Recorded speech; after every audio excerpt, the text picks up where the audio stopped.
నమస్కారం ETV news కు స్వాగతం. ముందుగా ముఖ్యాంశాలు.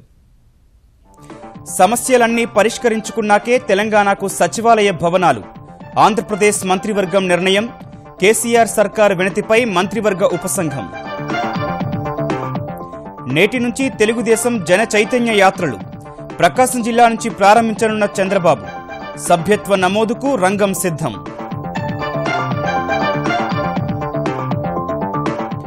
మిషన్ కాకతీయ మూడో దశకు తెలంగాణ సర్కార్ సన్నాహాలు. కరవు ప్రాంతాలకు అధిక ప్రాధాన్యం. ప్రతిపాదనల తయారీకి హరీష్ రావు ఆదేశం. సిమీ ఉగ్రవాదుల ఎన్కౌంటర్పై న్యాయ విచారణకు విపక్షాల డిమాండ్. మండిపడిన భాజపా. ఆరోపణలు కొట్టిపారేసిన పోలీసు అధికారులు. ఐఏఎస్ తరహాలో అఖిల భారత న్యాయ సర్వీసులుండాలని ప్రధాని ఆకాంక్ష. విలువలపై రాజీ పడొద్దని సుప్రీం ప్రధాన న్యాయమూర్తి సూచన. చిన్నారులను చిదిమేస్తున్న కాలుష్య భూతం. ప్రపంచవ్యాప్తంగా 200 కోట్ల మంది పిల్లలపై ప్రభావం. ఏటా 6 లక్షల మందికి పైగా మృతి.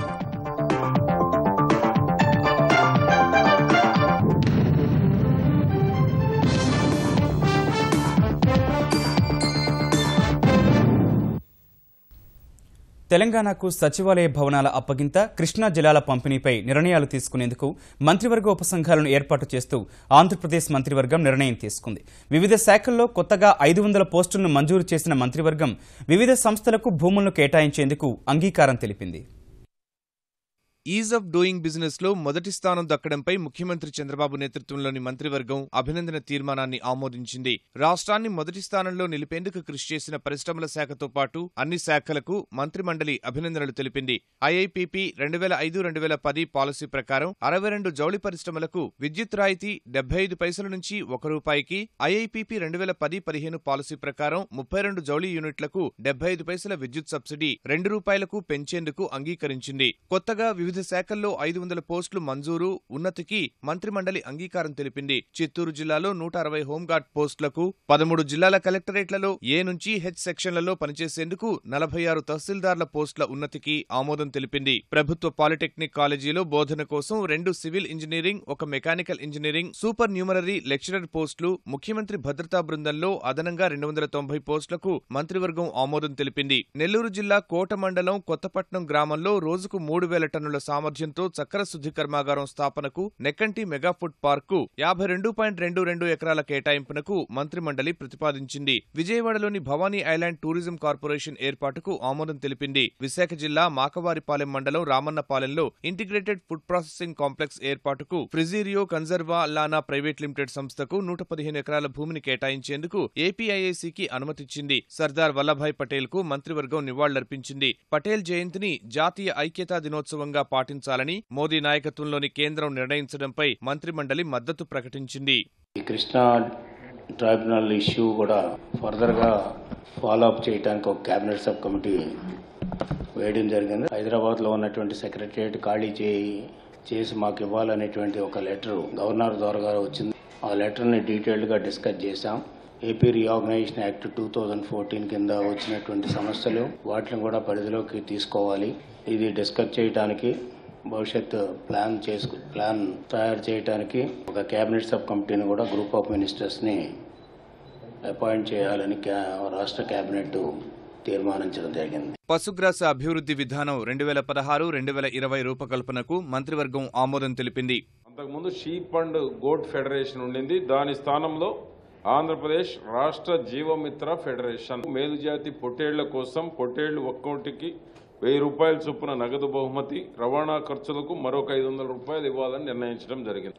పొట్టేళ్లు పిల్లల సంరక్షణకు 6 నెలల పాటు డోక్రా సంఘాల ద్వారా 75% సబ్సిడీపై దానా సరఫరాకు నిర్ణయం. గొర్రెల పెంపకదారులకు బ్యాంకు రుణాలు సమకూర్చేందుకు దోహదపడేలా 100 జీవాలు ఒక యూనిట్గా ఒక్కొక్క యూనిట్కు ₹2 లక్షల మించకుండా 50% సబ్సిడీ, మిగిలిన సొమ్ముకు పావలా వడ్డీతో రుణం మంజూరు. Institute of Financial Management Research, RS Trust, World Peace University, Great Lakes International యూనివర్సిటీల ఏర్పాటుకు ఆంధ్రప్రదేశ్ మంత్రివర్గం ఆమోదం తెలిపింది. ఆ 4 విశ్వవిద్యాలయాలు ఆంధ్రప్రదేశ్లో 3028 కోట్ల పెట్టుబడులు పెట్టనున్నాయి.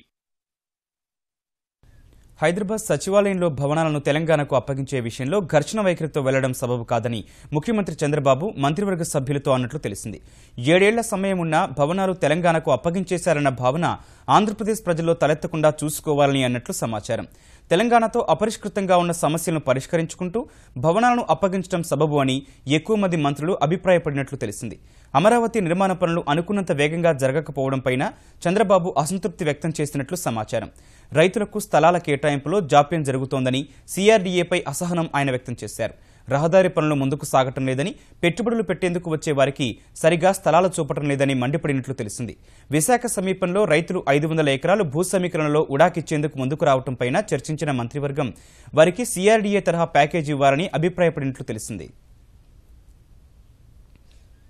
మిషన్ కాకతీయ 3వ దశ కింద చేపట్టాల్సిన పనుల ప్రతిపాదనలను డిసెంబర్లోపు సిద్ధం చేయాలని తెలంగాణ నీటిపారుదల శాఖ మంత్రి హరీష్ రావు ఆదేశించారు. మిషన్ కాకతీయపై సమీక్షించిన ఆయన మొదటి, 2వ దశలపై చర్చించారు. మిషన్ కాకతీయతో ఒక్క ఆదిలాబాద్ జిల్లాలోనే 1,00,000 ఎకరాలకు అదనంగా సాగునీరు అందించడం రికార్డని అభిప్రాయపడ్డారు. మిషన్ కాకతీయ ఫలితాలపై సమగ్ర నివేదిక రూపొందించాలని ఆదేశించారు. భూగర్భ జలసంపద పెరిగిన తీరుతో పాటు పెరిగిన సాగు విస్తీర్ణం, చేపలు పట్టుకుని జీవించే వారి జీవితాల్లో వచ్చిన మార్పు తదితర అంశాలపై నివేదికలు తయారు చేయాలని కోరారు. మిషన్ కాకతీయ 3వ దశ కింద చేపట్టాల్సిన పనుల మార్గదర్శకాలను హరీష్ రావు విడుదల చేశారు. కరువు నెలకొన్న ప్రాంతాలకు అధిక ప్రాధాన్యత ఇవ్వాలన్నారు. మిషన్ కాకతీయ 2వ దశలో మిగిలిపోయిన పనులను 3వ దశలో చేపట్టాలని ఆదేశించారు. భారీ వర్షాలు, వరదలకు దెబ్బతిన్న కట్టతెగిన చెరువుల మరమ్మతు సత్వరమే చేపట్టాలన్నారు. ఆయకట్టు మ్యాపులు సిద్ధం చేయాలని ఆదేశించారు. కొత్త చెరువుల నిర్మాణానికి డిసెంబర్ 9 లోపు ప్రతిపాదనలు అందించాలని మంత్రి హరీష్ సూచించారు. భోపాల్ కేంద్ర కారాగారం నుంచి పరారైన 8 మంది సిమీ ఉగ్రవాదుల ఎన్కౌంటర్పై అధికార, విపక్ష పార్టీల మధ్య విమర్శలు చోటు చేసుకున్నాయి. కాంగ్రెస్, వామపక్షాలు న్యాయ విచారణకు డిమాండ్ చేయగా ఓటు బ్యాంకు రాజకీయాలు ఇకనైనా మానుకోవాలని భాజపా హితో పలికింది. ఎన్కౌంటర్ బూటకమన్న ఆరోపణల్ని ఖండించిన పోలీసులు విస్తృత దర్యాప్తు జరిపి నిగ్గు తేల్చుతామన్నారు. భోపాల్ కేంద్ర కారాగారంలో సోమవారం వేకువజామున ఓ పోలీసును చంపి పరారైన తర్వాత హతమైన 8 మంది సిమీ ఉగ్రవాదులు ఎదురుకాల్పుల్లోనే చనిపోయారని మధ్యప్రదేశ్ పోలీసులు స్పష్టం చేశారు. ముష్కర్ల ఎన్కౌంటర్ బూటకమంటూ వస్తున్న ఊహాగానాలను కొట్టిపారేశారు. పరారైన ఉగ్రవాదులు మారణాయుధాలతో దాడికి దిగగా 3 పోలీసులు గాయపడ్డారని, ప్రతికాల్పుల్లో 8 మంది హతమైనట్లు వివరించారు. మృతి చెందిన ఉగ్రవాదుల నుంచి 4 నాటు తుపాకులు, 3 పదునైన ఆయుధాలు స్వాధీనం చేసుకున్నట్లు పోలీసులు వెల్లడించారు. కింద పడి ఉన్న ఉగ్రవాదిని భద్రతా సిబ్బంది ఒకరు దగ్గర నుంచి తుపాకీతో కాల్చుతున్న వీడియో అనుమానాలకు దారితీసిన వేళ ఆ అంశంపై మధ్యప్రదేశ్ ఐజీ యోగేష్ చౌదరి స్పందించారు. ఆ వీడియో నిజమైందో కాదో పరిశీలించాల్సి ఉందన్న ఆయన ఘటనకు సంబంధించిన అన్ని అంశాలపై విస్తృత దర్యాప్తు చేపడతామని స్పష్టం చేశారు. ఎదురు కాల్పుల్లో హతమైన 8 మందికి తీవ్రమైన నేర చరిత్ర ఉందని యోగేష్ చౌదరి వివరించారు.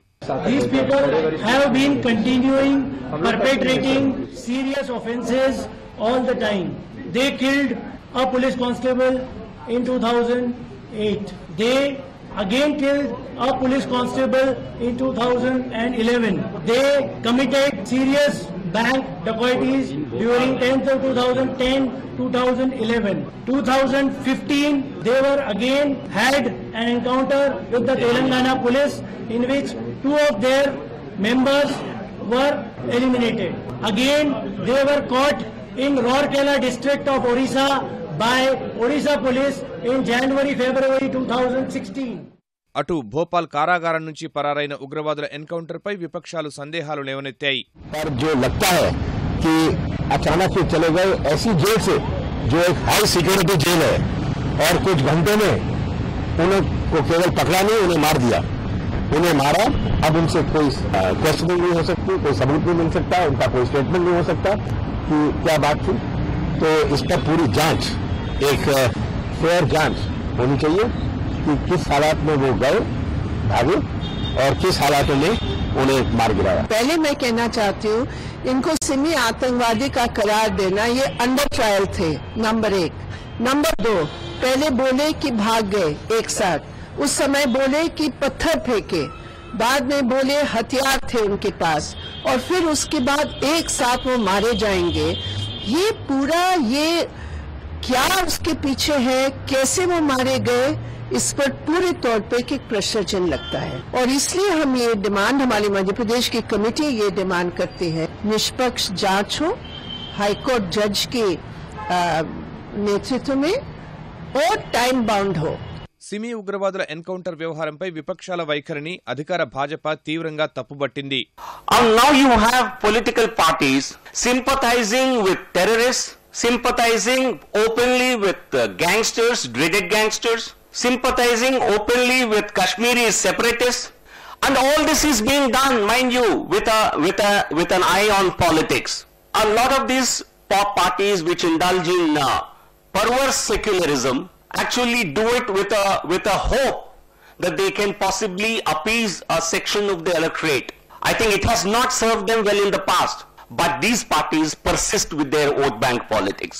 సిమీ ఉగ్రవాదుల చేతిలో మరణించిన భోపాల్ కేంద్ర కారాగారం కాపలాదారు రామ్శంకర్ యాదవ్ కుటుంబానికి మధ్యప్రదేశ్ ముఖ్యమంత్రి శివరాజ్ సింగ్ చౌహాన్ 10 లక్షల రూపాయల పరిహారం ప్రకటించారు. పోలీసుల కాల్పుల్లో మృతి చెందిన సిమీ తీవ్రవాదుల్లో నల్గొండ జిల్లాలో పోలీసులపై కాల్పులు జరిపి పరారైన వారు కూడా ఉన్నారు. చొప్పదండి బ్యాంకు దోపిడీలో పాల్గొన్న సిమీ ఉగ్రవాదులు గతేడాది నల్గొండ జిల్లాలో కొందరు పోలీసులను పొట్టన పెట్టుకున్నారు. చివరకు మధ్యప్రదేశ్లో జరిగిన ఎదురు కాల్పుల్లో హతమయ్యారు. నిషేధిత Islamic Movement of India SIMI సభ్యులైన అబూ ఫజల్, ఇజాదుద్దీన్, జకీర్ హుస్సేన్, మహబూబ్ గుడ్డు, ఆజాద్, అస్లాం మధ్యప్రదేశ్లో ఒకే ప్రాంతానికి చెందినవారు. వారిలో అబూ ఫజల్ పోలీసులకు లొంగిపోగా మిగిలిన 5గురు తీవ్రవాద కార్యకలాపాల్లో చురుగ్గా పాల్గొనేవారు. 2014 ఫిబ్రవరిలో ఈ ముఠా చొప్పదండి ఎస్బీఐలో మారణాయుధాలు చూపించి 45 లక్షలకు పైగా నగదు దోపిడీ చేసింది. తరువాత బంగాల్లోని వర్ధమాన్లో బాంబులు తయారు చేస్తుండగా పేలుడు సంభవించింది. ఆ ఘటనలో తగలబడిన కరెన్సీ కట్టలపై చొప్పదండి ఎస్బీఐ గుర్తులు కనబడడంతో సిమీ ఉగ్రవాదులే దోపిడీకి పాల్పడినట్టు తేలింది. గతేడాది ఏప్రిల్లో నల్గొండ జిల్లా సూర్యాపేట బస్టాండ్లో కానిస్టేబుల్ లింగయ్య, హోంగార్డ్ మహేష్ ను సిమీ సభ్యులే కాల్చి చంపారు. సీఐ మొగలయ్య, హోంగార్డ్ కిశోర్, ఎంపీటీసీని గాయపరిచారు. అరవపల్లి వద్ద ఉగ్రవాదులు జరిపిన కాల్పుల్లో కానిస్టేబుల్ నాగరాజు అక్కడికక్కడే ప్రాణాలు కోల్పోగా సబ్ ఇన్స్పెక్టర్ సిద్ధయ్య తీవ్ర గాయాలతో ఆసుపత్రిలో మరణించారు. సీఐ బాలనాగిరెడ్డి గాయపడ్డారు. అప్పటి ఎదురు కాల్పుల్లో ఉగ్రవాదులు అస్లాం, ఇజాదుద్దీన్ హతమయ్యారు. ఇదే ముఠా సభ్యులైన జకీర్, మహబూబ్, అంజాద్ పరారయ్యారు. ఆ తర్వాత పోలీసులకు పట్టుబడిన వారు 3 భోపాల్ జైల్లో ఉన్నారు. సోమవారం 8 మంది సిమీ ఉగ్రవాదులు భోపాల్ జైల్ గార్డును కిరాతకంగా హతమార్చి కారాగారం నుంచి పారిపోయారు. వెంటనే అప్రమత్తమైన పోలీసులు నగర శివార్లలో ఉన్నట్లు గుర్తించారు. ఎదురుదాడి చేయడంతో ఉగ్రవాదులను హతమార్చినట్లు తెలిపారు. నల్గొండలో కాల్పులు జరిపి పరారైన 3 తీవ్రవాదులు కూడా ఈ ఘటనలో హతమయ్యారు. న్యాయస్థానాల్లో 46% కేసుల్లో ప్రభుత్వాలే ప్రతివాదిగా ఉంటున్నాయని, ఆ భారం తగ్గాల్సిన అవసరం ఉందని ప్రధాని మోదీ అభిప్రాయపడ్డారు. ఢిల్లీ హైకోర్టు స్వర్ణోత్సవాలను పురస్కరించుకుని విజ్ఞాన్ భవన్లో జరిగిన కార్యక్రమంలో పాల్గొన్న ఆయన అఖిల భారత సర్వీసుల మాదిరిగానే అఖిల భారత న్యాయ సేవలు కూడా రావాల్సిన అవసరం ఉందన్నారు. ఈ అంశంలో విభేదాలున్నప్పటికీ చర్చ మాత్రం జరగాల్సి ఉందన్నారు. సామాన్యులకు అవగాహన కల్పించడం ద్వారా కోర్టులపై పనిభారం మరింత తగ్గించవచ్చని ప్రధాని సూచించారు. ఈ కార్యక్రమంలో పాల్గొన్న సుప్రీంకోర్టు ప్రధాన న్యాయమూర్తి జస్టిస్ టీఎస్ ఠాకూర్ న్యాయం పొందడంలో ఆర్థిక అంశాలు అడ్డంకి కాకూడదన్నారు. న్యాయమూర్తులు విలువల విషయంలో ఎట్టి పరిస్థితుల్లో రాజీ పడకూడదని సూచించారు.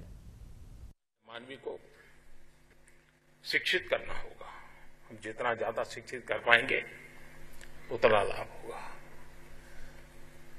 ज्यादातर जुडिशरी का अधिकतम समय हम लोगों के पीछे जाता है. मतलब कि मोदी नहीं, सरकार सबसे बड़ा लिटिगेंट सरकार होती है. हर मसले पर सरकार भिड़ती रहती है. We also need to introspect about the public perception about our rectitude. It's painful to see sometimes aberrations occurring at some level or the other, which bring a disrepute to the entire institution. Delhi ముఖ్యమంత్రి అరవింద్ కేజ్రీవాల్ మరోసారి వివాదాస్పద వ్యాఖ్యలతో వార్తల్లో నిలిచారు. న్యాయమూర్తుల ఫోన్లను tap చేస్తున్నారన్న భయం వారిలో నెలకొందని వ్యాఖ్యానించారు. ఢిల్లీ ఉన్నత న్యాయస్థానం స్వర్ణోత్సవాల సందర్భంగా నిర్వహించిన కార్యక్రమంలో మాట్లాడిన కేజ్రీవాల్ న్యాయమూర్తులే ఈ అంశంపై చర్చించుకుంటుంటే తాను విన్నానని తెలిపారు. జడ్జీల ఫోన్లను ట్యాప్ చేసే అవకాశమే లేదని తాను వారికి స్పష్టం చేసినప్పటికీ వారు అందుకు అంగీకరించక ఆందోళన వ్యక్తం చేసినట్టు కేజ్రీవాల్ వివరించారు. ఢిల్లీ సీఎం వ్యాఖ్యలను అక్కడే ఉన్న కేంద్ర న్యాయశాఖ మంత్రి రవిశంకర్ ప్రసాద్ ఖండించారు.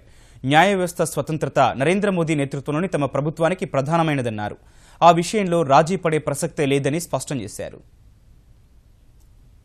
ఆంధ్రప్రదేశ్ సర్కారు అమలు చేస్తున్న సంక్షేమ కార్యక్రమాలు వాటి ప్రయోజనాలను వివరించేందుకు నేటి నుంచి నెల రోజులు తెలుగుదేశం జనం బాట పట్టనుంది. ఈ మేరకు నిర్వహించే జన చైతన్య యాత్రలకు ముఖ్యమంత్రి చంద్రబాబు ప్రకాశం జిల్లా నుంచి శ్రీకారం చుట్టనున్నారు. ఒంగోలు నియోజకవర్గంలోని కొప్పోలు నుంచి జన చైతన్య యాత్రలు ప్రారంభించనున్న చంద్రబాబు అక్కడి నుంచే పార్టీ సభ్యత్వ నమోదు కార్యక్రమాన్ని మొదలుపెట్టనున్నారు. గతం కంటే 20% అధికంగా సభ్యత్వ నమోదు చేసేందుకు పార్టీ శ్రేణులు కృషి చేస్తున్నాయి. కొప్పోలులో కార్యక్రమం తర్వాత ఒంగోలు A1 కన్వెన్షన్లో జరిగే జిల్లా పార్టీ కార్యకర్తల విస్తృత స్థాయి సమావేశంలో చంద్రబాబు పాల్గొంటారు.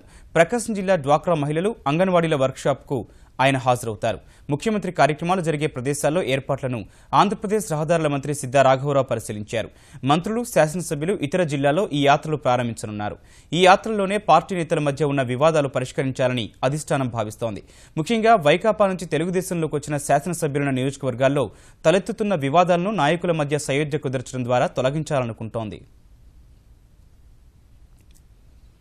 ఆంధ్రప్రదేశ్లోని ప్రతి మండలంలో మెరుగైన వైద్య ఆరోగ్య కేంద్రాలను ఏర్పాటు చేస్తామని ఆంధ్రప్రదేశ్ వైద్యారోగ్య శాఖ మంత్రి కామినేని శ్రీనివాస్ తెలిపారు. గుంటూరు జిల్లా సంగం, జాగర్లముడి, అమృతలూరు మండలాల్లోని ప్రాథమిక ఆరోగ్య కేంద్రాల్లో నూతన భవనాల నిర్మాణానికి శంకుస్థాపన చేసిన కామినేని ప్రతి ఒక్కరికి మెరుగైన వైద్యం అందాలనే ఉద్దేశంతోనే ప్రాథమిక ఆరోగ్య కేంద్రాలు ఏర్పాటు చేస్తున్నామని వెల్లడించారు. డెంగీ జ్వరాలు ప్రబలుతున్న ప్రాంతాల్లో సత్వరం వైద్య సేవలు ప్రారంభించాలని తెలంగాణ వైద్యారోగ్య శాఖ మంత్రి డాక్టర్ లక్ష్మారెడ్డి వైద్యులను ఆదేశించారు. తెలంగాణలో ప్రబలుతున్న డెంగీ మరణాలపై సచివాలయంలో వైద్యారోగ్య శాఖ ముఖ్య కార్యదర్శి రాజేశ్వర్ తివారీతో కలిసి సమీక్ష నిర్వహించిన ఆయన తక్షణమే ఖమ్మం జిల్లాలోని బోనకల్, రావినూతల, గోవిందాపురం గ్రామాలకు హైదరాబాద్ నుంచి ప్రత్యేక బృందాన్ని జేడీ ఆధ్వర్యంలో పంపాలని నిర్ణయించారు. ఆయా గ్రామాల్లో డెంగీ నివారణకు తీసుకుంటున్న చర్యలపై అధికారులతో చర్చించిన మంత్రి వైద్యులు పరీక్షా పరికరాలు, సిబ్బందిని గ్రామాలకు పంపాలని సూచించారు. బాధిత గ్రామాల్లో ప్రజలందరికీ పరీక్షలు నిర్వహించాలని మంత్రి నిర్దేశించారు. పోలవరం ప్రాజెక్టు ఆకృతి మార్పునకు వ్యతిరేకంగా హరిత ట్రైబ్యునల్లో దాఖలైన కేసులో భాగస్వామి కావాలని తెలంగాణ ప్రభుత్వం నిర్ణయించింది. ఈ వారంలోనే ట్రైబ్యునల్కు వెళ్లాలని నిర్ణయించింది. పోలవరం ఆకృతి మార్పు వల్ల పర్యావరణం, గిరిజనులకు నష్టం వాటిల్లుతాయని రేలా అనే స్వచ్ఛంద సంస్థ పిటిషన్ దాఖలు చేసింది.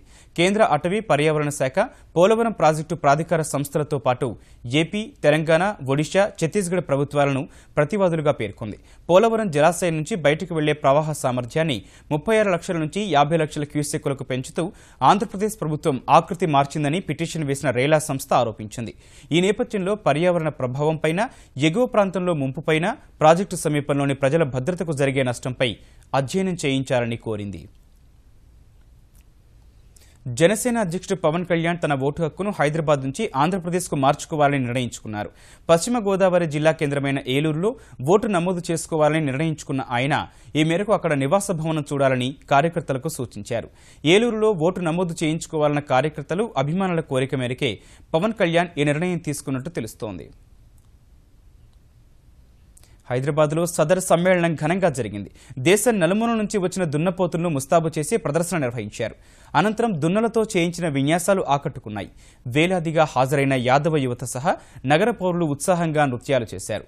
తెలంగాణ హోంమంత్రి నాయని నరసింహారెడ్డి, పశుసంవర్ధక శాఖ మంత్రి తలసాని శ్రీనివాస్ యాదవ్ సదర్ ఉత్సవాల్లో ఉల్లాసంగా గడిపారు. నాయిని యువతతో కలిసి చిందేశారు. ఇవాళ నారాయణగూడలో సదర్ సమ్మేళనం జరగనుంది. అమెరికా అధ్యక్ష ఎన్నికలకు 10 రోజుల ముందు డెమోక్రట్ అభ్యర్థి హిల్లరీ క్లింటన్కు సంబంధం ఉన్న ఈమెయిళ్ల కుంభకోణం కేసును తిరగదోడుతూ FBI నిర్ణయం తీసుకోవడాన్ని సాధారణ అంశంగానే పరిగణిస్తున్నట్లు శ్వేతసౌధం పేర్కొంది. FBI సంచాలకుడు జేమ్స్ కోమేపై తమకు పూర్తి విశ్వాసం ఉందన్న ఒబామా అధ్యక్ష ఎన్నికలను ప్రభావితం చేసే ఆలోచన కోమేకు లేదని విశ్వసిస్తున్నట్లు శ్వేతసౌధ అధికార ప్రతినిధి జో షెర్నెస్ ద్వారా తెలియజేశారు. FBI నిర్ణయాన్ని స్వాగతిస్తున్నట్లు తెలిపిన రిపబ్లికన్ అభ్యర్థి డొనాల్డ్ ట్రంప్ జేమ్స్ కోమేను ఓ గొప్ప ధైర్యశాలిగా అభివర్ణించారు. ఎంతమంది ఎన్ని ఒత్తిళ్లు తెస్తున్నా జేమ్స్ మాత్రం వృత్తి ధర్మాన్ని పాటిస్తున్నారని వ్యాఖ్యానించారు. కొన్నాళ్ల క్రితం ఈమెయిల్ కుంభకోణంలో హిల్లరీ పాత్ర ఏమీ లేదంటూ FBI తేల్చినప్పుడు కోమేపై విమర్శలు సంధించిన ట్రంప్ మిషిగాన్ ఎన్నికల ప్రచారంలో ఆయనపై ప్రశంసలు కురిపించారు. హిల్లరీ మాత్రం తనపై ఏ కేసు లేదన్నారు. తన సహాయకుల మెయిళ్లపై FBI విచారణ చేస్తోందని, నిర్దోషిగా బయటపడతానని హిల్లరీ ఓహియో ఎన్నికల సభలో ధీమా వ్యక్తం చేశారు. కాలుష్య మహమ్మారి ధాటికి పసిప్రాయం పసివాడుతోంది. కాలుష్యం కారణంగా ప్రపంచవ్యాప్తంగా 5 ఏళ్లలోపు 6 లక్షల మందికి పైగా చిన్నారులు ఏటా ప్రాణాలు కోల్పోతున్నారని యూనిసెఫ్ తాజా నివేదికలో స్పష్టం చేసింది. ప్రపంచవ్యాప్తంగా 200 కోట్ల మంది పిల్లలు కాలుష్యం కారణంగా వ్యాధుల బారిన పడుతున్నారని వెల్లడించింది.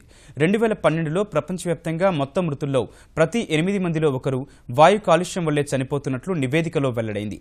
బయట వాతావరణం వల్ల కొందరు మరణిస్తుంటే ఇంట్లో వంట సంబంధిత కాలుష్యంతో 30 కోట్ల మంది రోగాలతో ఇబ్బందులు పడుతున్నారని యూనిసెఫ్ తెలిపింది. ఈ సంఖ్య దక్షిణాసియాలో అత్యధికంగా 62 కోట్లుగా ఉంటే ఆఫ్రికాలో 52, తూర్పు ఆసియా, పసిఫిక్ ప్రాంతంలో 45 కోట్ల మంది పిల్లలు కాలుష్యకారక ప్రాంతాల్లోనే జీవితాలను వెళ్లదీస్తున్నారని పేర్కొంది. దీపావళి రోజున దేశ రాజధానిలో కాలుష్య పరిమితి స్థాయి PM 2.5కి 21 రెట్లు ఎక్కువగా నమోదు కావడాన్ని తీవ్రంగా పరిగణించిన కేంద్రం ఉత్తరాది రాష్ట్రాల్లో కాలుష్య నియంత్రణ చర్యలు చేపట్టాలని సూచించింది. ఈ మేరకు ఢిల్లీ, హర్యానా, రాజస్థాన్, పంజాబ్, ఉత్తరప్రదేశ్కు నోటీసులు పంపిన కేంద్రం పంట వ్యర్థాలు తగలపెట్టకుండా నిషేధం విధించాలని సూచించింది. ఢిల్లీలో వాయు కాలుష్యంపై కేంద్ర కాలుష్య నియంత్రణ బోర్డు వెలువరించిన గణాంకాల ప్రకారం క్యూబిక్ మీటర్ పరిధిలో గాలిలో 60 మైక్రోగ్రాములు ఉండాల్సిన ధూళి కణాలు ఢిల్లీ పితాంపురాలో 1238 మైక్రోగ్రాముల మేర ఉన్నాయి. హస్తినలో ఇదే అత్యధికం కాగా ఆ నగరంలో ఏర్పాటు చేసిన మిగిలిన 11 కాలుష్య నమోదు పరికరాలు 4 నుంచి 12 రెట్లు ఎక్కువగా కాలుష్యం ఏర్పడినట్లు గుర్తించాయి. ఘన వ్యర్థాలను బహిరంగ ప్రదేశాల్లో తగలపెట్టడం, వాహనాల నుంచి వస్తున్న కాలుష్యం, రోడ్డు పక్కన పొలాల్లో తగలపెడుతున్న వ్యవసాయ వ్యర్థాల వల్ల పర్యావరణం పాడవుతోందని గుర్తించిన కేంద్ర పర్యావరణ శాఖ ఈ మేరకు 5 రాష్ట్రాల ప్రభుత్వాలకు తాకీదులిచ్చింది. ఈ విషయంలో నవంబర్ 4న ఆయా రాష్ట్రాల ప్రభుత్వ ప్రధాన కార్యదర్శులతో ప్రత్యేక సమావేశం ఏర్పాటు చేసింది. ఈటీవీ న్యూస్ సమాప్తం. నమస్కారం.